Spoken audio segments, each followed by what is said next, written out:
Morning, guys. So today we are headed into Custer State Park. Yesterday we had a great time filming out at 777. Today we'll be meeting with Chad Kramer out at Custer and get to see some of those bison and learn a little more, hopefully. And as you can see, I got up a little early this morning to start a fire so we'd actually get to eat breakfast before we go out and film today.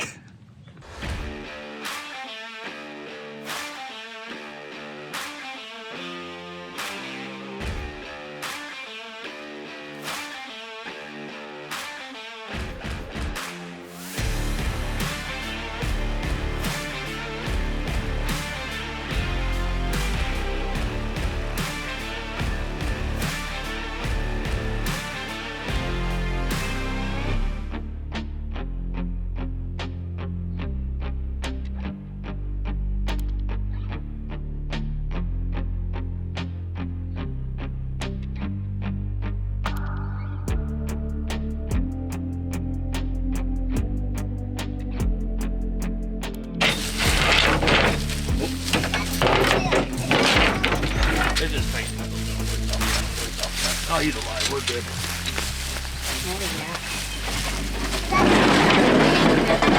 These are flares. Here, I'm gonna pull this guy out of the way. So guys, you are on Operation Beaver. Watch your fingers. Just two? Yeah, just two. Oh, I got two traps. I got a bunch more. hope they're not both male or both female. Well, I'm bringing more. So I got How many did you think you got out 10. there? You think there's that many? Yeah. Holy shnikes, They've been there the since whole village. 2015. Where'd you so- get them? Off our big dam there on 777. Okay. All right. Yeah, let's Drag them out there. All right. Lots of young stuff to work with. The way we're pointed, there's turnbuckles on the bottom. I open up.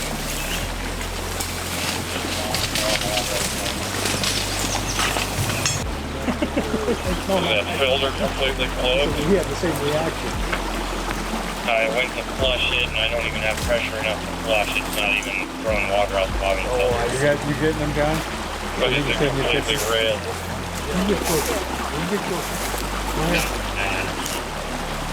Stay at that rock. Go to that rock. Stay there.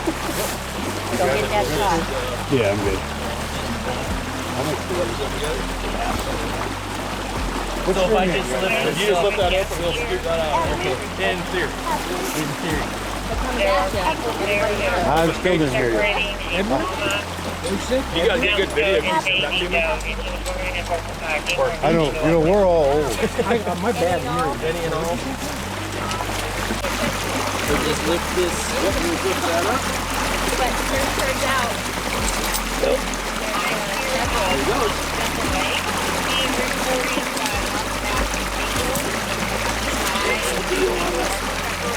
He's facing the wrong way. It doesn't open real far. There you go. There you go.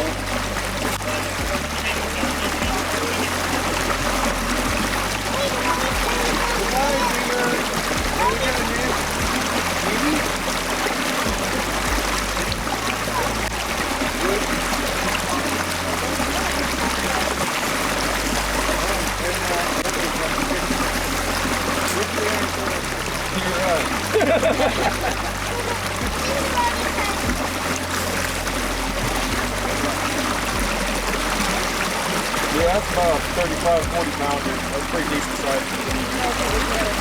No, they're hard to sex. Yeah, they have. That's the reason I kind of held off catching them was because I did have one with a dent. So. Did the other one already take off? Yeah, it's going downstream there.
Yeah, these Wayne's gonna go across 4 Mile here and then head south a couple miles because there was one showing down that way. Okay. So I'm guessing there's probably some more down to the southwest here. All right. That's whatever you like. I thought there'd be more here because I know what we could see last night. Yeah. There was twice as many as there is here now. So either they're ahead of them somewhere, or we could go up the loop road here another mile because there's a little piece of trees right up here and then it opens up real wide like this again. There could be some more up there. I'll go ahead and get some shots of these guys and then we can Okay. picture on.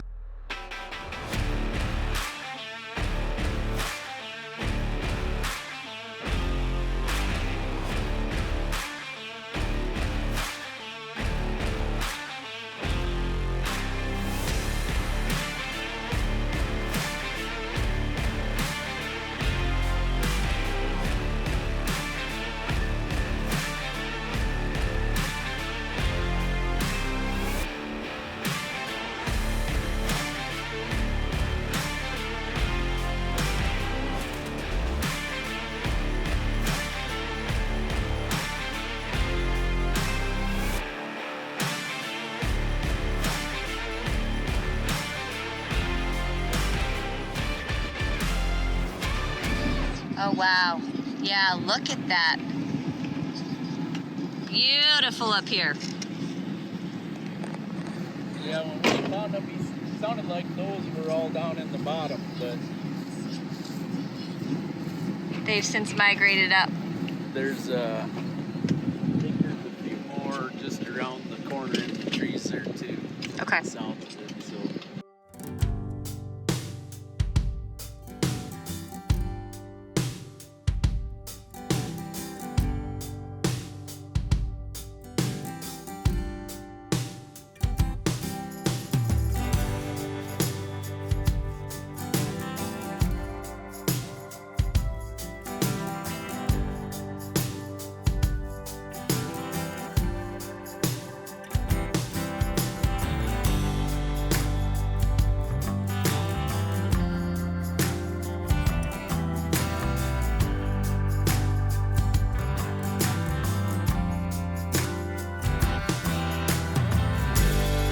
So I'm Chad Kramer. I'm the bison herd manager here at Custer State Park, and I've been in this position for about 21 years now. Custer State Park has a long history with the bison. They were reintroduced here into the park about 1914, and it started with 36 head back then. They were brought in from the Scotty Phillip estate over at Fort Pierre. At that time, it was actually the state forest and game preserve, and then a few years later it became the first state park in the state of South Dakota. So they were native, you know, they were the largest grazer to this landscape and the ecology and the Black Hills.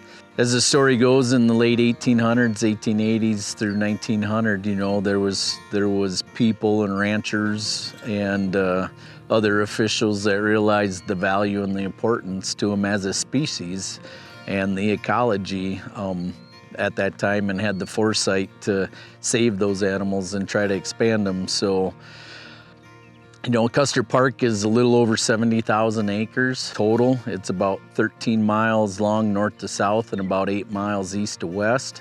Of that, we have about 17,600 acres that are considered range, and then another 3,000 or so acres that are kind of the overlap area between the prairie and the pine forest. So we've got around 21,000 acres total of what we consider grazable. Within that 70,000 acres, we're a little over 3,000 foot in elevation down in the southeast corner. The bison corrals are near the southeast corner, and then it varies up to the northwest, the Sylvan Lake area, at about 6,500 feet in elevation. So we've got a lot of terrain. We're on top of hay flats here, is one of the major buttes in the south end of the park. And then it transitions as you go further north and northwest into the pine forest and then into the granite rock outcroppings and granite mountains and such. So a lot of variety within the park as far as ecosystems and that, but our primary range area, grasslands, are across the south end and then up along the east side. And they do get into the forest. They have their travel routes they've been using for over 100 years, and some of those will go through the pine forest, and there's open meadow areas and such that they'll use. So historically, they move around and they teach their young those areas, where the water is, those travel routes, what to eat, what time of year and such. So having the value of the herd dynamic and that social structure that they carry along with them, they teach the young. Early on, there wasn't a lot of management. They just had them, and then about in the 1930s, they actually started harvesting animals, and is how they controlled the numbers. But there was an early range survey done back then, and the story is that they quit counting somewhere under 2,000 some head, and at that time there also was a very large population of elk. There was some wild horses and burros also, 200 to 300 head of those. So at that time, it was, from the results and the observations from that range survey, they realized that they needed to do a little more population control on them. So at that time, in the 30s, roughly, there was a small meat locker. About 1940, they rebuilt the one that we still have today here at that time. But they actually started harvesting bison and elk to control the numbers up until the 50s and 60s. So the big thing was for the bison on that side of it was that the herd had brucellosis in them.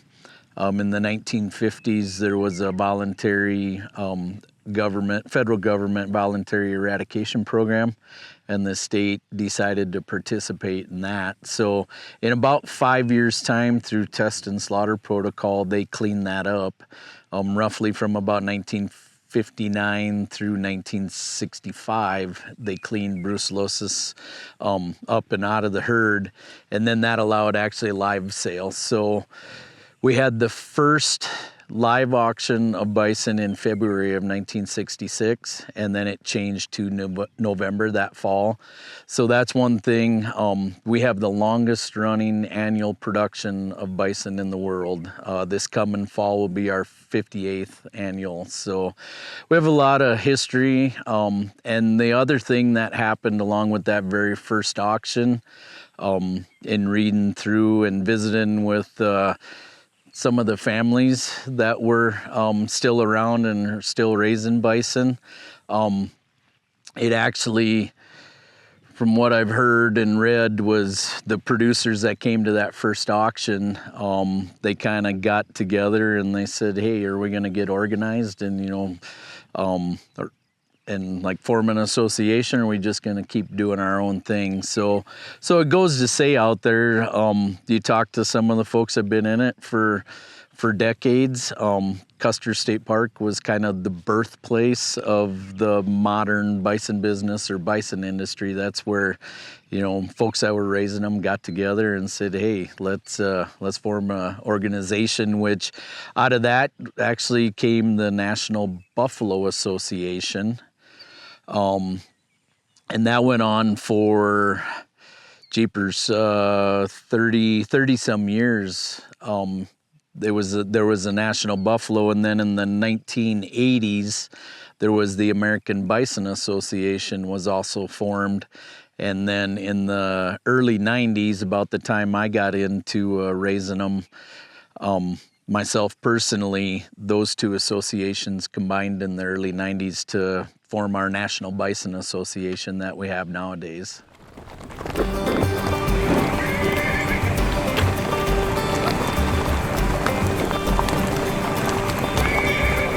So the roundup, the Bison Roundup in the end of September, it's the last Friday of September each year. It's become in the past 10 years significantly larger. So we've had over 20,000 spectators, 9 of the last 10 years come to watch when we actually bring them right up to the corrals. So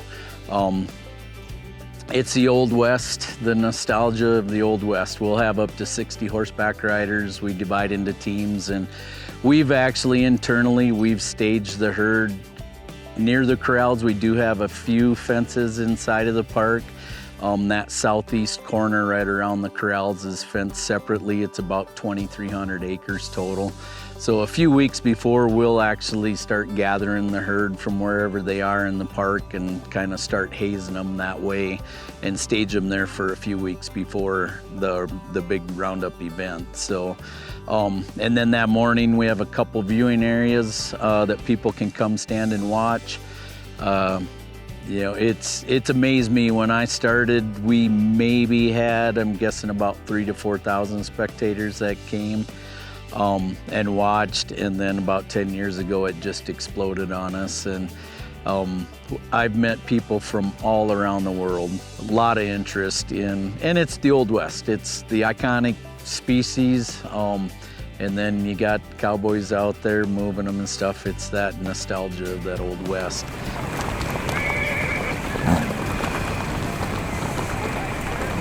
The reason we do the roundup is basically it's the one time a year that we handle the herd. We will, they all individually go through the handling system and into a hydraulic squeeze chute that will handle them. We will get an ID on them. They have an ID. We'll grab a weight. If it's a mature female, we'll pregnancy test that female. The calves will go through. We do put a brand on them of their age.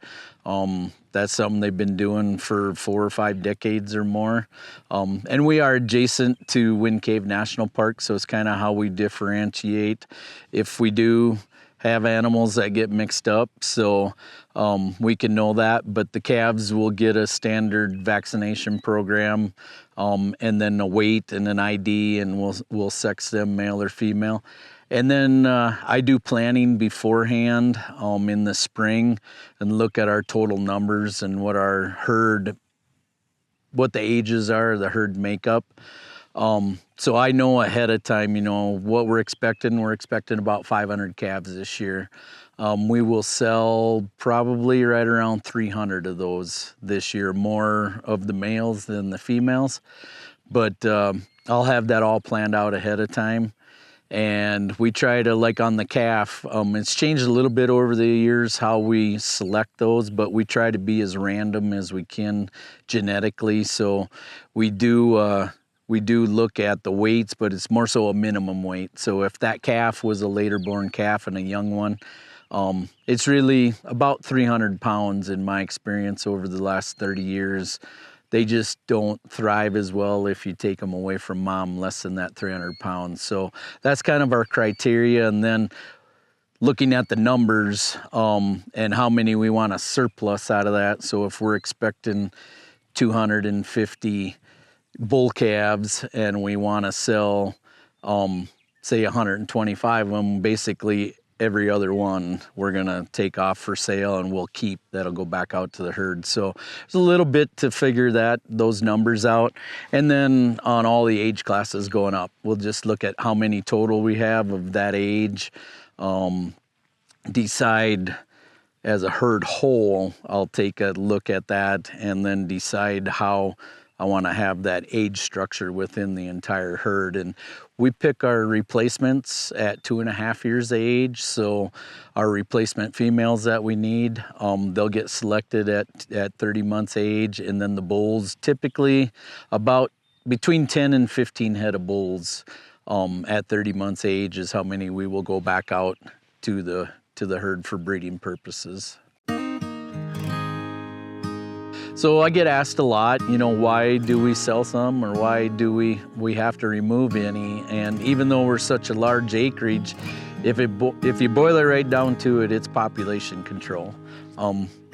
Because they are contained, even though it's on 70,000 acres, you have to control the population of them, or else they will, you know, overgraze and overuse. And then you throw in the variability in precipitation year to year. In the 20 years I've been here, we're now in our second drought pattern. We've been dry for about 3 years. This year is better than last year, but we're still behind normal on it. So we take that into consideration. We have a weather station. We'll monitor precipitation that we get over the course of a year. We'll look at forage conditions, what the range is like. You know, poor, fair, good, excellent. We'll rate it that way. So that's pieces I use in all the planning to look ahead at the next season. So that's something, you know, we have to monitor on a year-to-year basis and make that decision, because you're really making the decision. Now is the opportunity to make the decision, and you're looking at what's going to happen in the next growing seasons.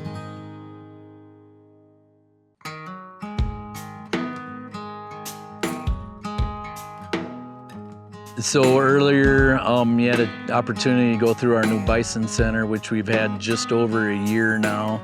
It basically is a visitor center that tells a story about the bison, particularly in Custer State Park, and the history of it, the origins up to the current day. Explains, you know, the roundup, what we do and why, how we manage them in the park. And then also just the animal, the bison species in general. It kind of gives the general specifics of them, you know, how big females get, how big the males can get. And then we have a little bit that talks about, you know, the private producer side of it, and how that has moved along throughout the years. So there's a display that explains the roundup and shows a short video of what happens at the roundup, and they did a really, really good job in putting that together, and it tells a really good story.